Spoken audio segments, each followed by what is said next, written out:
a mí me gustaría que esta entrevista también como le sirviera un poco eso a esas niñas que tienen muchas dudas, que no saben dónde acudir o, no, o a lo mejor se han encontrado unas circunstancias en su casa, en el colegio, que han derivado en que no tengan absolutamente ni idea de la menstruación.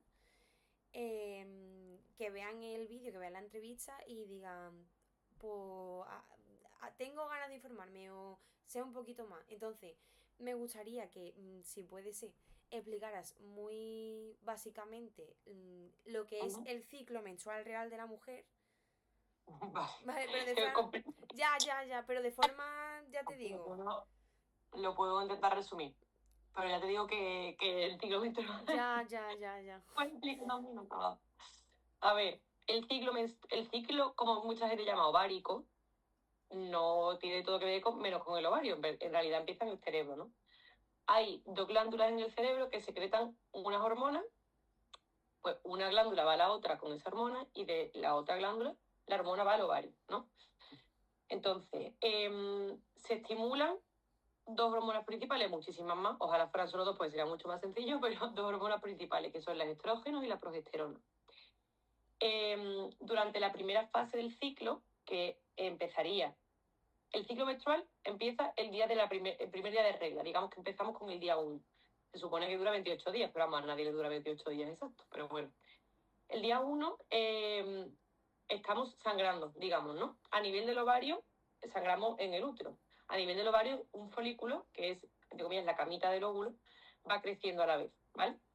Gracias a esa hormona que he dicho que iba del cerebro hacia el ovario. Va creciendo poco a poco ese folículo y se va secretando estrógeno. Se va secretando estrógeno, se va secretando estrógeno, hasta que alrededor del día 14, que tampoco es el día 14 nunca, ese estrógeno ya tiene un nivel suficiente como para mandar la señal al cerebro de decir, no me secretes más, que ya hay suficiente estrógeno. Entonces, el cerebro hace una señal inversa, que lo que hace es que ese folículo que secreta estrógeno se rompa y salga el óvulo hacia afuera. Entonces, cuando el folículo se rompe, en vez de secretar estrógeno, lo que empieza a secretar es progesterona, que es la otra hormona que hemos dicho que era de las principales. Y eso pasa alrededor del día 14 hasta el día 28. Entonces, esa progesterona va dentro del útero preparando, entre comillas, el lecho donde después anida el embarazo, que se llama endometrio. Entonces, la progesterona va aumentando, va aumentando, va aumentando de cara a un embarazo, que es para lo que está el ciclo. El ciclo está para buscar embarazo. Entonces, si ese óvulo que estaba suelto lo coge la trompa de falopio y digamos que lo mete hacia dentro de la trompa, si no se fecunda porque no hay espermatozoides, pues se desecha. Y ese folículo que estaba secretando progesterona, al no recibir la señal del óvulo fecundado que secreta otra hormona diferente que se llama beta-coriónico humano, si no se secreta esa hormona, el folículo dice, pues ya me destruyo. Antes estaba roto, pero ya lo que hago es destruirme, que se llama atresia. Se destruye porque no hay embarazo, el óvulo se desecha, digamos que se reabsorbe y las hormonas se quedan como un poco stand-by. Esas hormonas que empiezan a decaer porque no tienen señal de que se siga secretando, se vienen abajo, lo que llamamos deprivación hormonal, y se sangra y por eso empieza de nuevo la regla, o sea, otra vez en la menstruación. Eso es simplificando al máximo y fatalmente dicho, pero bueno, más o menos en ese concepto del ciclo. Es un engranaje, vamos, súper sofisticado y súper complejo de explicar. De hecho, una vez tuve que explicar en una charla lo que era el ciclo y fueron 20 minutos. O sea, Claro, que da claro. bien explicado, es súper complejo y mucho más largo. La regla, ¿desde cuándo hasta cuándo realmente te puede bajar? Porque hay niñas que les baja muy pronto y se creen que es algo, oh no. Pero, Claro, por debajo de los 9 años se considera una menarquía precoz. O sea, no sería normal. Habría que estudiar si hay alguna causa endocrina, que suele ser eso. Bueno, puede haber de todo, incluso tumores cerebrales que hace que te baje la regla antes. O sea, lo que entra dentro de la normalidad son los 9 años. Antes de los 9 años no es normal y hay que estudiarlo. Claro, pero ya a partir de los 9 años tú puedes bajar la A regla. partir de la es normal. A partir de los 9 años es completamente normal que baje la regla. La edad media en España, si no me equivoco, son los 12 y medio. Sí, creo que 12 sí. años, Creo que más o eso, menos. sí. Pero por encima de los 9 es normal. ¿Personalmente consideras que existe una adecuación menstrual suficiente antes de que le llegue la menstruación por primera vez a las mujeres? Educación menstrual, ¿qué es Sí, decir? porque claro, existe, o Entendiendo. sea, está la educación sexual en los Ujú, colegios y dentro de la educación sexual se engloba el tema de la menstrualidad, claro. incluso en las clases de biología. Ujú. Considero que hay una educación suficiente, no, ni mucho menos. Con el tema de las reglas a secas, en el sentido de lo que es un periodo, un ciclo normal, algo más. O sea, quiero decir, las niñas saben de lo que va el tema. Ahora, ya si nos ponemos anticonceptivos, el ciclo con los anticonceptivos, etcétera, ya la desinformación es total. O sea, la educación es cero. Cero es cero. Incluso, verás, en adolescentes ya medio mayorcitas. Como tú comentabas, en niñas de 16 18 años no saben, por ejemplo, muchas veces vienen diciendo a consulta, es que tengo los ciclos muy irregulares. Y digo, bueno, ¿en qué consiste tu ciclo irregular? Y dice, que me viene en vez de cada 28 días, cada 32 días. Y digo, bueno, eso es un ciclo regular, o sea, es un ciclo regular de 32 días, que es igual de normal que el ciclo de 28. Los ciclos normales pueden durar hasta 45 días incluso. Entonces, pues eso, hay como muchos errores de concepto, mucha falta de educación. En estas consultas, ¿qué carencias sueles tú detectar en las niñas a la hora de informarse sobre el tema? Pues fuentes, sobre todo porque no creo que haya una... Bueno, en mi época, desde luego, en el colegio no había educación sexual ni menstrual. Yo no sé a día de hoy eso, a nivel en el colegio cómo va, pero creo que debería haber desde la sanidad también algo informativo. Pues no sé si una consulta con pues, enfermería en el centro de salud, que creo que sería lo más adecuado, porque la figura de la enfermera en promoción de la salud es mucho más potente que el médico.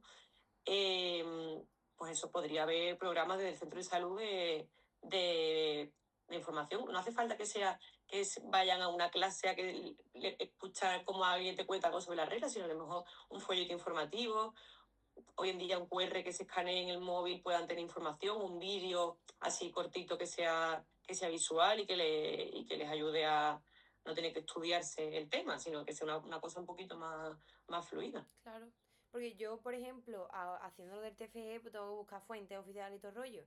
Y a lo mejor me sale información del ministerio, del gobierno, etcétera, pero son documentos al final. Que es que las Claro. niñas eso no se van a parar desde luego a leerlo para Pues, saber cómo, qué recursos tienen, qué productos menstruales pueden utilizar, es que no claro, lo van a leer. Vale. no es el adecuado, creo yo.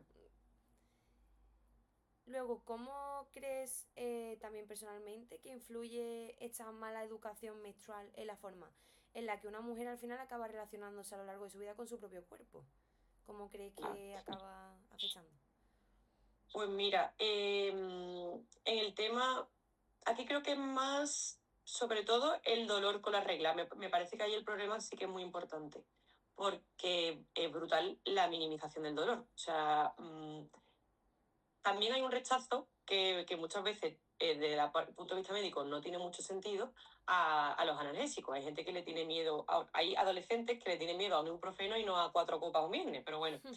Eh, entonces, entre que minimizan el dolor, normalizan el dolor y que después no quieren o no se sienten seguras tomando analgésicos para ese dolor, pues vienen arrastrando reglas dolorosas, incapacitantes, que a lo mejor faltan a planes de ir a la playa, faltan al colegio, faltan a las actividades extraescolares, porque nadie les ha informado de que un dolor menstrual no es normal, que hay que buscar una causa, porque en muchas ocasiones es verdad que no siempre hay una causa primaria que justifique un dolor, lo que no sea llamamos una dismenorrea primaria. Pero, jolín, en más del 50% de las ocasiones se le puede poner una solución. Que menos que si tú eres consciente de lo que es un ciclo menstrual, de cómo puede doler o no doler un ciclo menstrual, y tienes esa información que al final es poder, obviamente, pues no te afecta en tu día a día tanto como hace actualmente. ¿Dónde está realmente la línea entre lo que es un dolor normal y un Ujú. dolor que tenga que tratarse, que sea un dolor incapacitante para las mujeres, por ejemplo. Claro, nosotros lo catalogamos con la... Cuando tenemos analgésicos hay distintas escalas en la escalera de, digamos, de la analgesia, ¿no? Un dolor normal es aquel que se controla con la primera escala, que son los antiinflamatorios. Es decir, si un dolor menstrual con paracetamol, ibuprofeno o nolotil se controla y la persona puede hacer vida absolutamente normal, es decir, el dolor está controlado, consideramos que es normal. O sea, la regla, por el hecho de tener contracciones uterinas que expulsan esa sangre hacia afuera, molesta. Que sea una molestia, sí que entra dentro de la normalidad y ya te digo que con un paracetamol se debe pasar. Si con eso no se pasa o hace falta más escala analgésica, tipo, pues ya tramadol, opioides menores, es que yo he visto a mujeres que se ponen opioides para la regla. Es decir, ya son cosas mucho más allá, ¿no? Eso consideramos que no es normal y que hay que buscar una causa. Y la mayoría de las veces hay una causa subyacente, ya sea una endometriosis, mioma, adenomiosis, incluso infecciones pélvicas que pasan desapercibidos porque no se consulta y cuando ya se ha visto es de un poquito demasiado tarde y a lo mejor las trompas de falopio están ya dañadas porque no se le ha puesto solución en el momento. Entonces eso, un dolor incapacitante es aquel que no se controla con la primera escala analgésica, que son los antiinflamatorios más habituales. Es verdad que existen métodos para combatir ese dolor, pero realmente hay métodos suficientes porque, por ejemplo, como tú comentabas, lo de la endometriosis, a día de hoy tampoco es una enfermedad que esté tan investigada como No, claro, otra, no, como no, otras ni sí. mucho. Exactamente. Entonces, ¿existen realmente suficientes métodos para combatir ese dolor que pueda producir la menstruación? Claro, a ver, es que es verdad que justo el tema de la endometriosis es un poquito complejo porque es una enfermedad que no solo es un dolor, como llamamos, nociceptivo, es decir, un dolor de características inflamatorias, de dolor puro, sino que hay como una especie de neuralización de ese dolor. O sea, los nervios periféricos, que están en todos los órganos, obviamente, se sensibilizan a ese dolor y digamos que ya como que se queda ahí a pesar de la analgesia. Una enfermedad un poquito compleja, pero obviamente no. O sea, no se ha investigado en todo lo que es la salud de la mujer, vamos 50 años por detrás que la salud general, o sea, la salud que también puede afectar a los hombres. La endometriosis, sin ir más lejos, se ha empezado a investigar de verdad no hace más de 20 años. Y la endometriosis lleva toda la vida con nosotros, obviamente, Exactamente. desde que el humano está aquí. Entonces, pues, suficiente, no. Sin embargo, creo que sí hay muchas herramientas que la gente no conoce. Es que hay terapias de todo tipo, desde, bueno, estimuladores de nerviosos, que son como esos mini agujitas que van en la espalda, que eso ya no nos encargamos los ginecólogos. Bueno, hay un montón de herramientas que ni siquiera el personal sanitario conoce del todo y que por supuesto la población menos.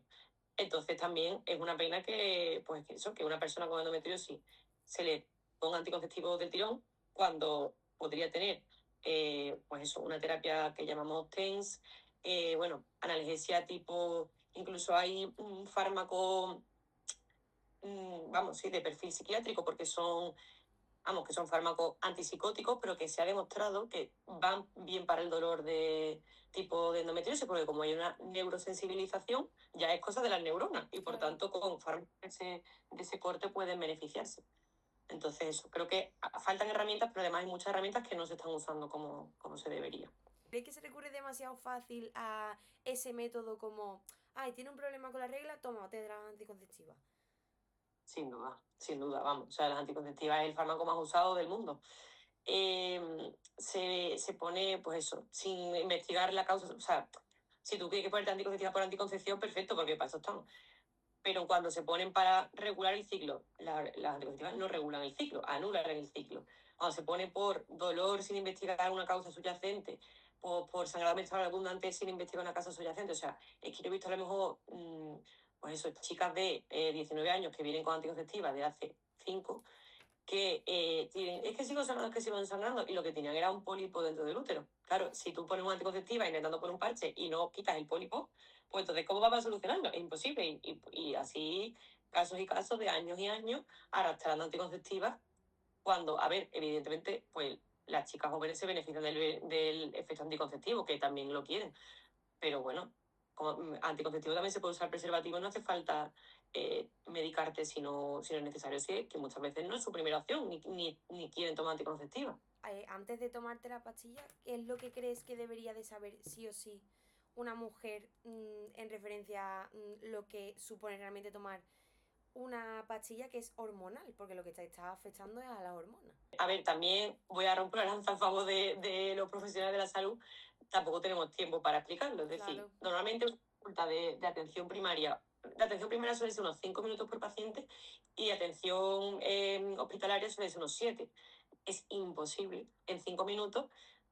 Nada más que, buenos días, ¿qué tal está? No sé o sea, no te puedes ni presentar a la paciente como para explicarle que, bueno, para empezar, la paciente tendría que saber, venir ya sabiendo lo que es un ciclo menstrual normal, o sea, es imposible en 5 minutos explicar todo eso. Y es una pena, porque es que así se hacen las cosas mal. Tampoco el personal sanitario tiene las herramientas suficientes como para poder hacerlo bien. Pero claro, obviamente, que menos que si tú le pones una pastilla a una persona, explicarle qué efectos le va a hacer, qué posibles efectos adversos tendrá, en fin, porque si no, vienen los líos. De hecho, es súper típico, por ejemplo, en un tipo de anticonceptivas que son solo de progesterona, de gestágeno, es súper típico los primeros meses tener un manchado. Es decir, en vez de tener sangrados cada 28 días, pues tienen manchado escaso durante todo el mes. Y eso es súper típico con esas pastillas. Bueno, pues no te podrías imaginar la cantidad de mujeres que vienen a la urgencia diciéndome, es que estoy manchando de forma anómala, es que no sé qué. Y eso es como lo primero que yo digo cuando prescribo esa pastilla, que si te la vas a tomar, que sepas que los 3 primeros meses puedes sangrar de forma anómala, que es normal, que no te preocupes, que no pasa nada malo, que sigue siendo anticonceptiva, que no pierde el efecto anticonceptivo por ese manchado. Bueno, pues pues si mucha gente no lo explica, pues así vienen cientos de mujeres al mes que han dejado anticonceptivas. Es que como he manchado la he suspendido y ahora pues se ha quedado embarazada porque ha suspendido la pastilla de forma, pues eso, sin previo aviso y sin anticoncepción con barrera como será el preservativo y se han quedado embarazadas. Y así he visto casos, de verdad, no los puedo contar con los dedos de las manos, o sea, muchísimo. Entonces, claro, evidentemente aquí hay un problema. Según la encuesta estatal sobre educación menstrual y derechos, 7 de cada 10 jóvenes españolas consideran insuficiente la educación menstrual que han recibido. ¿Qué consecuencias puede tener llegar a una primera menstruación sin la información adecuada en estas mujeres? Pues eso, arrastrar durante toda su adolescencia y juventud esa carencia de información. No es solo la primera regla, es que ya probablemente no lo aprendan nunca o hasta que tengan, pues eso, algún problema que les haga consultar pues, a un profesional de la salud, ya sea una matrona en el centro de salud o un médico de familia, un ginecólogo, que ya les informe. También tienen que dar con un buen profesional que se pare a explicarles las cosas. Claro, esto es que no todo el mundo lo hace. También te digo, no es lo mismo una consulta. Tú una consulta que haces dormir en tu casa 8 horas, no tienes excusa para ser desagradable con la paciente. ¿Sabes? Claro. En una guardia a las 6 de la mañana, que llevas desde las 6 de la mañana del anterior despierto y que te venga a una urgencia sin haber pegado ojo, pues cualquier ser humano creo que entendería que no puedes tener. Ya, a mí es que no me funciona la neurona, vamos, muchas veces cuando Total. estoy hablando, no estoy diciendo, si lo que estoy diciendo no tiene ni sentido, porque es que no, una neurona no me conecta ya con la otra. Entonces, bueno, a ver, todo. Todo influye al todo final, todo influye. bastante. Según la OMS, existe una estimación de que la endometriosis afecta a alrededor de 190 millones de mujeres y niñas en todo el mundo. Sin embargo, muchos pacientes tardan en obtener un diagnóstico. ¿Por qué sigue ocurriendo esto en siglo pleno XXI? Pues mira, yo creo que aquí hay dos factores. Primero, como hemos dicho antes, lo que tarda la mujer en consultar, porque normaliza el dolor durante muchos años. La edad media no, el tiempo medio de diagnóstico de endometriosis son 10 años. Y se estima que unos 7 son en casa. Es decir, que X años, 5 7 los que sean, la paciente está normalizando en su casa el dolor, tomándose antiinflamatorios hasta aquí, cada 8 o 6 horas, sin salir, sin ir a sus planes o a actividades extraescolares, etcétera, normalizando el dolor. Y después, una vez que llega al sistema sanitario, no hace nada más que empeorar. Es decir, el médico de cabecera, que digamos la primera línea, tarda en derivar, primero porque tarda en derivarlo o porque la derivación en sí tarda muchos meses en llegar a la consulta del ginecólogo. Porque el primer ginecólogo que te ve a lo mejor no está tan especializado en endometriosis, que diagnosticar endometriosis no es tan sencillo como parece. La endometriosis profunda, sobre todo, en una ecografía básica no se ve. No se ve, es que no se ve nada. Tienes que hacer una resonancia magnética o una ecografía de alta resolución con un profesional instruido en endometriosis, y esas personas se dedican solo a la endometriosis específicamente, y no hay tanto, ni de broma hay tantos ginecólogos de eso. Entonces, claro, entre que la paciente tarda X años en consultar y que después, hasta que se llega al diagnóstico, tarda 2 o 3 años, pues ahí tenemos el retraso tan enorme con la endometriosis. Un informe de la Oficina de Responsabilidad Gubernamental de Estados Unidos reveló que 8 de cada 10 medicamentos retirados del mercado entre 1997 allí y 2000 suponían mayores riesgos para las mujeres. ¿Esto hasta qué punto indica cómo sigue existiendo una brecha de género a la hora de la investigación médica actual? Porque es una brecha que se arrastra hasta el día de hoy. Claro, es que hasta hace nada, no sé, decir 3 años, los estudios se hacen solo en hombres y no en mujeres. Es verdad que no te sé decir cuánto. Sé que ahora sí se investigan mujeres y que por ley en los ensayos clínicos tiene que haber mujeres incluidas. Pero no sé desde hace cuánto tiempo es y sé que no es mucho. Obviamente es que el cuerpo de las mujeres y de los hombres no es igual. También es verdad que, claro, meter a mujeres en los estudios dificulta los estudios en el sentido de que, pues, si hay, sobre todo, que se influyen en el ámbito hormonal, o sea, todo lo que sea que pueda afectar al ciclo de la mujer, al científico, entre comillas, pues le dificulta el esto. Entonces, claro, eso ha ido pues, en contra de la salud de la mujer de una forma clarísima. Es que si tú no investigas en el más del 50% de la población cómo afecta un fármaco, cuando sabes que alergia hormonal, que es súper sensible, se le afecta casi con cualquier cosa que metas al cuerpo, nada más que con la alimentación, el sueño, el estrés, ya se afecta el ciclo menstrual, ¿cómo no se va a afectar con un fármaco? Pues eso es lo que hay. Y ya en las embarazadas ni hablemos, claro.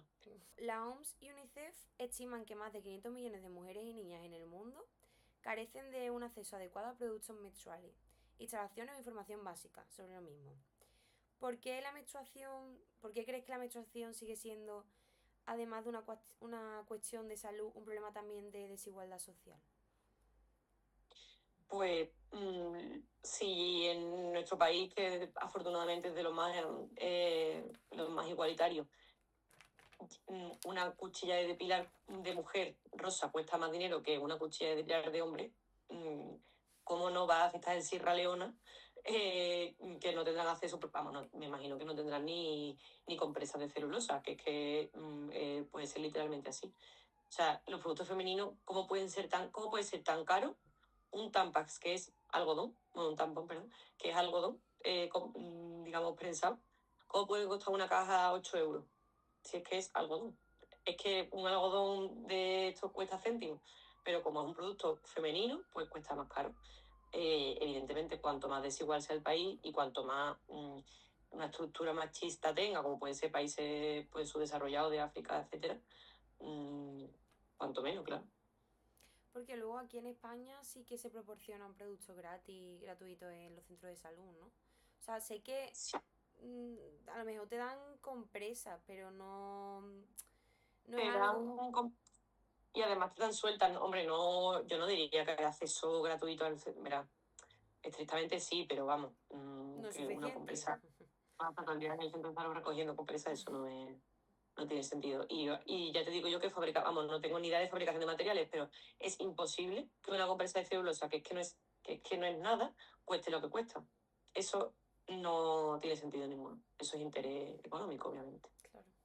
Que antes hemos hablado del tema de la regla incapacitante y eso. Sí. España en concreto ha sido el primer país en Europa en reconocer la baja laboral respecto a este tema.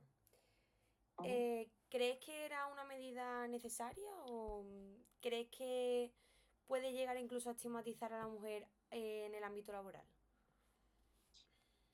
Hombre, creo que es complicado. De nuevo vuelvo al punto, porque yo política no sé, lo que sé es de medicina. De esas mujeres que tienen reglas incapacitantes, ¿cuántas están bien estudiadas, bien diagnosticadas de si tienen algo?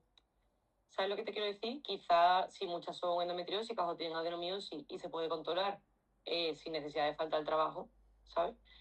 Pues, hombre, no sé hasta qué punto eso va a estar regulado por ley, pero, hombre, puede suponerle a una mujer, igual que antes no se contrataba a las mujeres en edad joven porque se presuponía que se iban a quedar embarazadas y te iban a desaparecer de la empresa, pues ahora a lo mejor si esto continúa así, no se contrata tan fácilmente a mujeres en edad fértil porque piensas que con la regla pueden faltar del trabajo 3 veces por semana, o sea, 3 veces, 3 días al mes. Hombre, creo que siempre hay que estudiar bien a los pacientes y llegar hasta el fondo del asunto y diagnosticarse en el caso de que haya algo que diagnosticar. ¿Qué tipo de patologías o síntomas menstruales pueden llegar a justificar realmente esta baja médica? ¿Qué es lo que justifica realmente que te la puedan dar? Hombre, a ver, hay mujeres que la regla en sí les duele sin más, lo que llamamos la dismenorrea primaria, pero esas son las menos. La mayoría de pacientes suelen ser endometriosis, que son de las enfermedades más dolorosas, miomas y adenomiosis, que también, que bueno, sobre todo la adenomiosis un poco menos conocida, una especie, entre comillas, para que nos entendamos, de endometriosis, pero dentro del músculo del útero. Eso sin duda serán, vamos, las causas de dolor más incapacitantes y más frecuentes. A ver, es que las bajas laborales las dan los médicos de cabecera. Entonces, si la paciente acude al médico de cabecera solicitando la baja menstrual porque tiene un dolor incapacitante y necesita estar en casa, pero esa mujer no ha pasado es que hay mujeres que no pasan por el ginecólogo, es decir, que el médico de cabecera le pauta analgesia para la regla sin que tengan ni siquiera una ecografía vaginal. Entonces, claro, si esa mujer es endometriósica y no se conoce, pues se está dando una baja laboral cuando quizá no la necesitaría si estuviera bien diagnosticada y tratada para endometriosis. A eso es a lo que me refiero, Claro. La que se base del puede... problema, La base del problema casi siempre es una falta de indagación. claro, del diagnóstico, ¿no? De quedarte en el primer paso. Exactamente, poner un parche en lugar de tratar, o sea, tratar el síntoma en lugar de tratar la enfermedad. Claro, porque a lo mejor hay mujeres que no tienen ni idea de lo que les está pasando en el cuerpo, de su diagnóstico real, por no seguir. Vamos, cientos, no miles. O sea, yo me he encontrado cientos de mujeres, por lo tanto habrá miles o millones, que, pues eso, la endometriosis normalmente debuta, o sea, no es una enfermedad que surja en la perimenopausia, viene de mucho antes. Y muchísimas mujeres me he encontrado yo con 50 años. ¿Tienes un quiste de endometriosis? No me digas. Digo, no lo sabía, no, porque eso lleva ahí años, seguro, vamos. No, digo, las reglas te duelen, sí. Las relaciones te duelen, sí. Hay veces que me duele hacer pipí, hacer caca, me duele.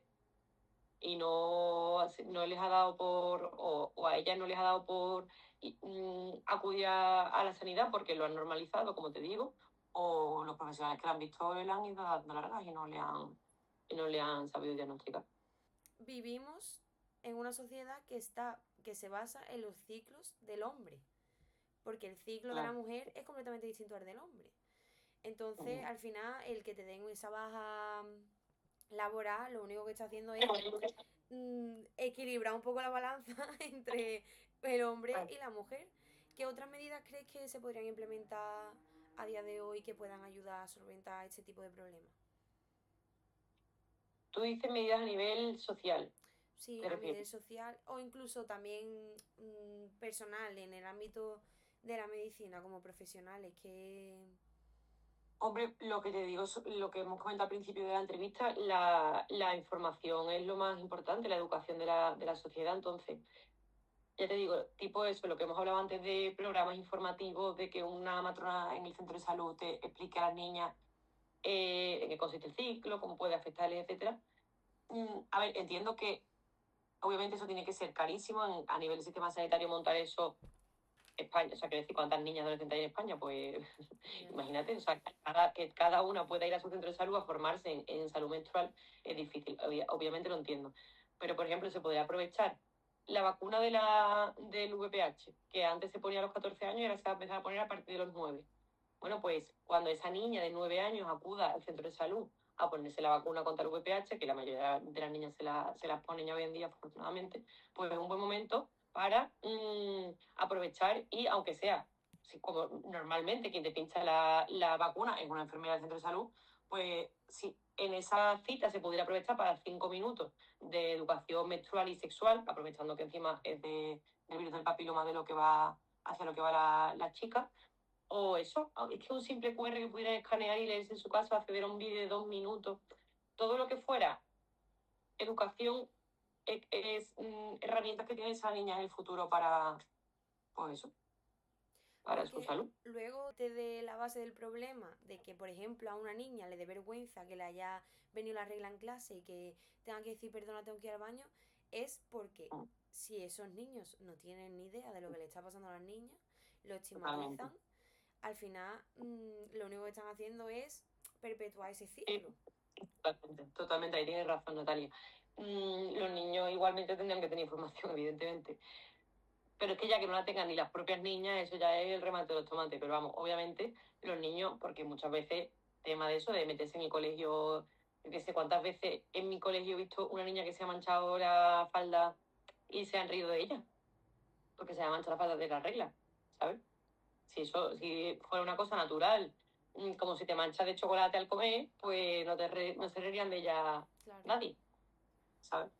En fin, totalmente. Pues igual, en vez del centro de salud, podría ser en los colegios, claro, que se supone que ya está implementado. Yo no lo he vivido, entonces no sé cómo es. Pero dudo mucho que sea, pues eso, algo muy efectivo, tal como está montado a día de hoy, porque me encuentro en la consulta a niñas que no tienen ni idea de lo que les hablo cuando les pregunto cosas sobre la red. Un mensaje que se le pueda dejar a estas chicas que puedan ver reportaje, que puedan ver la entrevista y digan, vale, me acaba de pasar esto, yo soy una niña, pero ahora no soy una niña, pero ¿y ahora qué pasa? Claro. A ver, bueno, esto creo que, ya te digo, es más social y educacional que médico, ¿no? Yo creo que una niña sigue siendo una niña, a efectos de todo, le baje la regla o no. O sea, la infancia no cambia por la regla. Y una mujer, yo, vamos, quiero decir, el paso de niña a mujer para mí no lo determina en absoluto que te baje la regla, ni muchísimo menos. Eso es, vamos, completamente circunstancial. Lo que les aconsejaría a esas niñas es que cualquier duda que tengan la pregunten. Ojalá que fuera un personal sanitario, pero si no, a su madre, aunque sea, porque es que la vergüenza y el tabú que tiene la regla hace que incluso ni a sus propias madres, que habrá alguien más de confianza en tu vida que una madre, no se le... pues no, que tengan dudas, eso. ¿Me puedo poner un tampa sin que se me quite la virginidad con el tampa? A lo mejor si una niña no se lo pregunta a su madre, ¿sabes? Pues que yo les animaría a que, por favor, pregunten todas las dudas, que no se queden, porque mucho mejor preguntarlo con 10 que con 15 y que se informen. Que ojalá pudieran hacerlo con personal sanitario, pero en la sanidad pública eso es prácticamente imposible, porque no hay una consulta que esté destinada a eso. Pero bueno, que aunque sea, pues eso, de la mano de alguien de confianza, tipo una madre o incluso una profesora en el colegio, no sé, alguien de referencia que tengan, que se informen, que no busquen en internet y que tampoco se fijen de lo que dice su amiga o la niña mayor del colegio, porque esa niña acarrea la misma desinformación que ella, lo que pasa es que con 2 años más no cambia nada la película. Y que no le tengan miedo, que la regla es una cosa absolutamente normal. Afortunadamente, todas las niñas, si Dios quiere, le bajará la regla en algún momento y que lo que no tienen que hacer, desde luego, es perpetuar el tabú. O sea, que basta ya, que ya estamos en el siglo XXI, que la regla tiene que normalizarse y la primera forma de normalizarlo es preguntando y eso, y asumiéndolo como algo que tiene que pasar.